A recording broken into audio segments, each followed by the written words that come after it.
Assalamualaikum warahmatullahi wabarakatuh.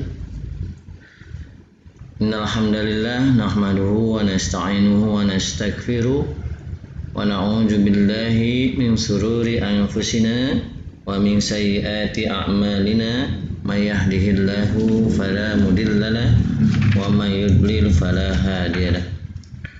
Asyhadu an la ilaha illallah wahdahu la syarika lah wa asyhadu anna Muhammadan abduhu wa rasuluh la nabiyya ba'dah. Allahumma salli ala sayyidina Muhammadin wa ala alihi wa sahbihi ajma'in. Amma ba'du. Hadirin sekalian yang berbahagia, segala puji bagi Allah Tuhan semesta alam yang telah memberikan nikmat kita yang luar biasa, khususnya nikmat Islam dan iman, sehingga kita dapat istiqomah dalam menjalankan risalah yang disampaikan oleh Rasulullah Sallallahu Alaihi Wasallam. Salawat serta salam untuk itu marilah kita curahkan kepada junjungan kita Nabi Muhammad Sallallahu Alaihi Wasallam, pada keluarga, sahabat, tabi'in, tabi'ut tabi'in, dan pengikutnya hingga akhir zaman. Hadirin sekalian, pada pertemuan pertama kali ini kita akan membahas pembahasan tentang fikih muamalah ya, di pendahuluan. Adapun literatur pokok yang menjadi rujukan dalam pembahasan fikih muamalah ini adalah Kitab Al-Fiqh Al-Islami wa Adilatahu, yaitu karya ulama Wahbah Al-Juhaili ya. Akan tetapi kita akan mencoba mengambil dari literatur-literatur lainnya ya, sehingga bahasanya akan semakin luas. Hadirin sekalian, di pembahasan kali ini kita menekankan agar kita dapat memberikan berwawasan luas, karena fikih ini adalah suatu pembahasan yang memiliki ikhtilafiyah yang luas ya, yang banyak, di mana banyak perbedaan pendapat di kalangan para ulama ya, terutama mazhab yang 4 yang kita ketahui, yaitu Imam Maliki, Hanafi, Imam Syafi'i, dan mazhab Hambali ya. Bagaimana mazhab yang 4 ini dalam argumen-argumennya ya, sehingga dalam pembahasan ini kita tidak atau kita hanya tidak menonjolkan salah satu mazhab tersebut ya, sehingga hanya mereka yang berwawasan luas yang mampu memahaminya. Adapun tentang pendapat mana yang dianggap paling benar, sengaja tidak banyak ya di pembahasan ini mengomentari secara panjang lebar ya, melainkan menyerahkannya kepada para hadirin sekalian ya. Dengan demikian pembahasan ini berharap agar tidak ada yang merasa dirinya paling benar dan cenderung menyalahkan orang lain karena berbeda pendapat ya. Mudah-mudahan penjelasan tentang fikih muamalah ini dapat membantu khususnya mahasiswa yang sedang mengampu mata kuliah fikih muamalah. Diharapkan kita masih terus mencari, menggali, tidak sebatas dengan pembahasan di video-video ini, tetapi diharapkan dapat mencari dan menggali dari literatur-literatur atau buku-buku lainnya ya, baik karya ulama salaf maupun khalaf. Hadirin sekalian yang berbahagia, Sebagaimana yang kita ketahui bahwa kalau kita berbicara tentang agama Islam,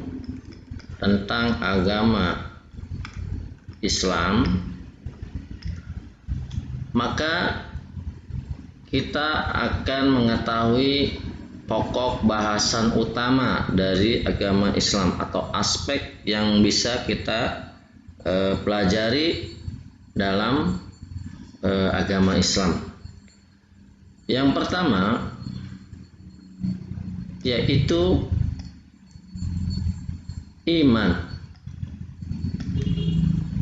Yang kedua yaitu Islam. Ada 3 aspek ya dalam agama Islam yang kita pelajari, yaitu yang ketiga adalah ihsan. Ulama bersepakat bahwa 3 aspek inilah merupakan pokok pembahasan agama Islam yang paling pokok, di mana sebagaimana kita ketahui di setiap lembaga-lembaga pendidikan, maka di setiap kajian atau kurikulum pendidikan agama Islamnya akan termuatlah 3 aspek ini, yaitu pembelajaran tentang iman, kemudian pembelajaran tentang Islam, kemudian pembelajaran tentang ihsan. Nah, pengambilan 3 pokok pembahasan ini diambil dari hadis Rasulullah SAW yang disampaikan oleh Jibril, di mana pada saat itu Jibril datang bertanya tentang iman, Islam, dan ihsan kepada Nabi kita Nabi Muhammad SAW. Maka disebutkan dengan hadis Jibril.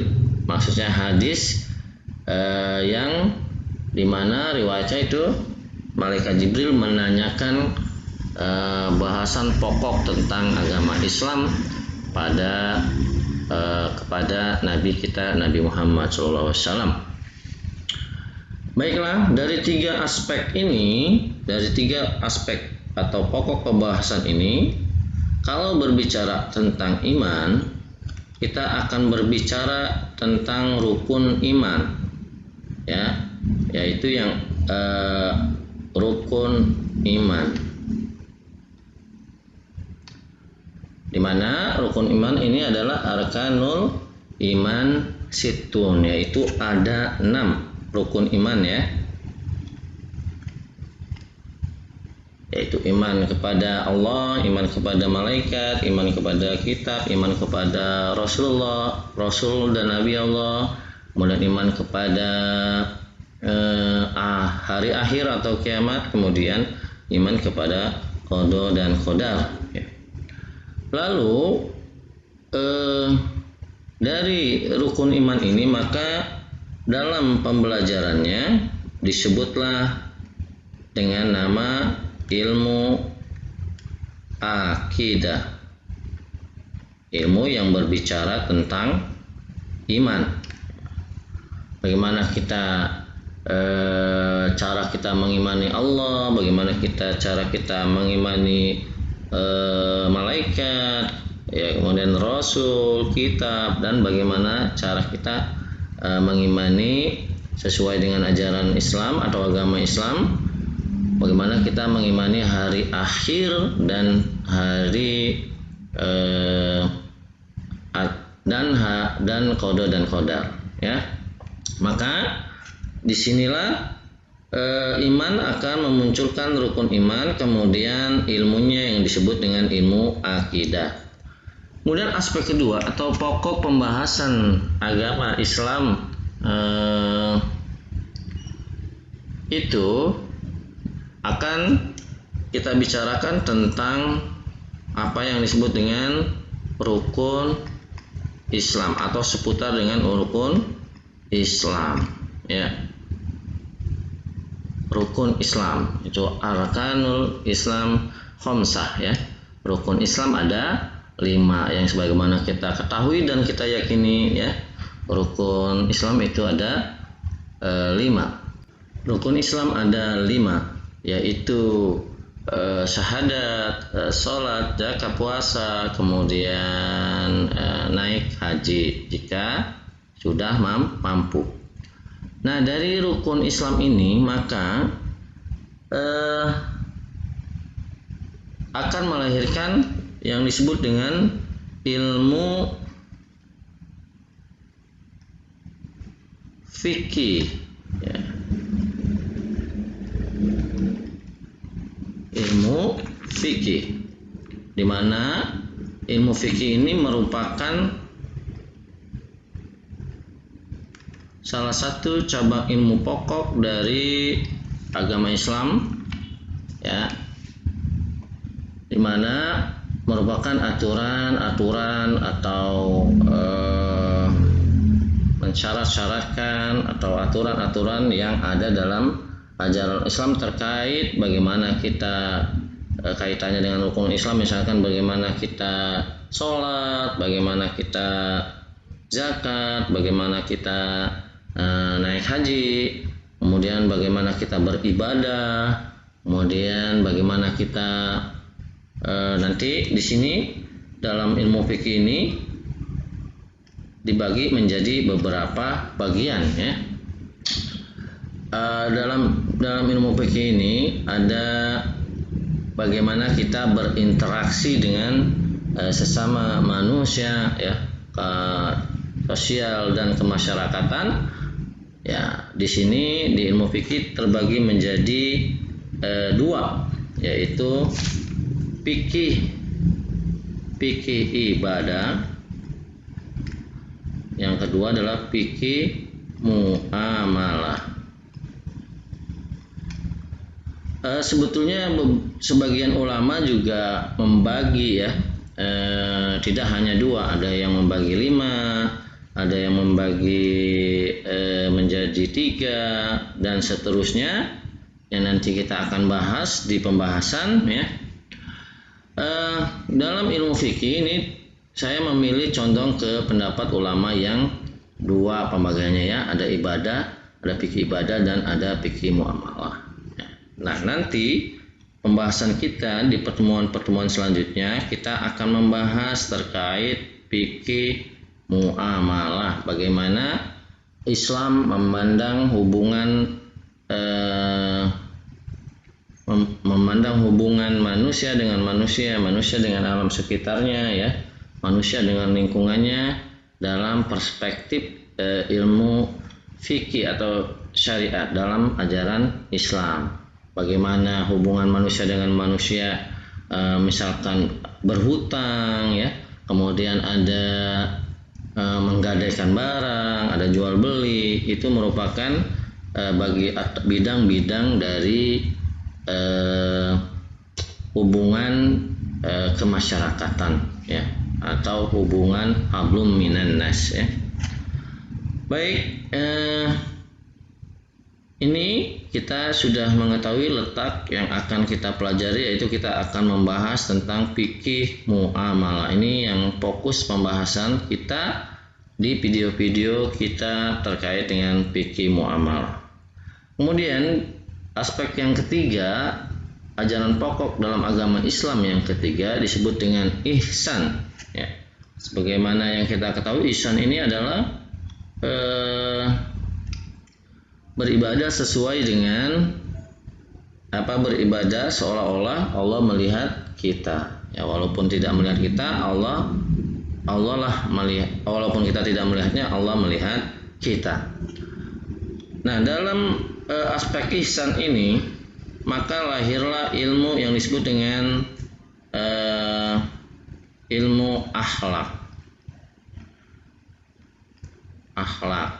atau tasawuf.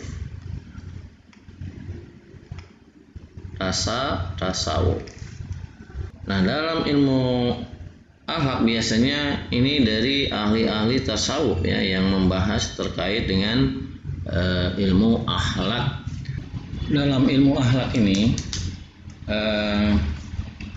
kita akan membicarakan bagaimana akhlak kita kepada orang tua, akhlak kita kepada tetangga, akhlak kita kepada Allah, akhlak kita kepada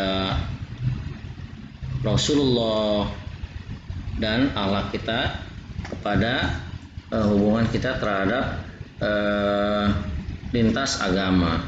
Ya, ada ukhuwah Islamiyah, hubungan kita terhadap sesama muslim, kemudian hubungan kita terhadap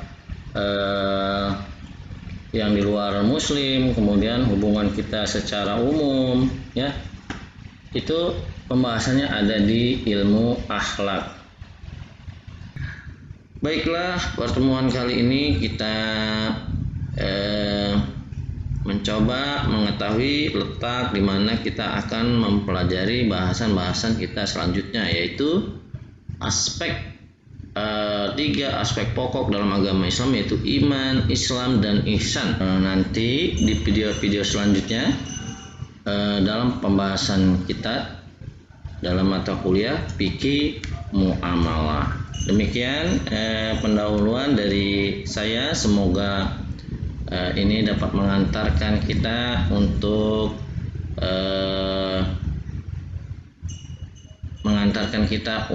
ke materi selanjutnya. Terima kasih. Wabillahi taufiq wal hidayah. Wassalamualaikum warahmatullahi wabarakatuh.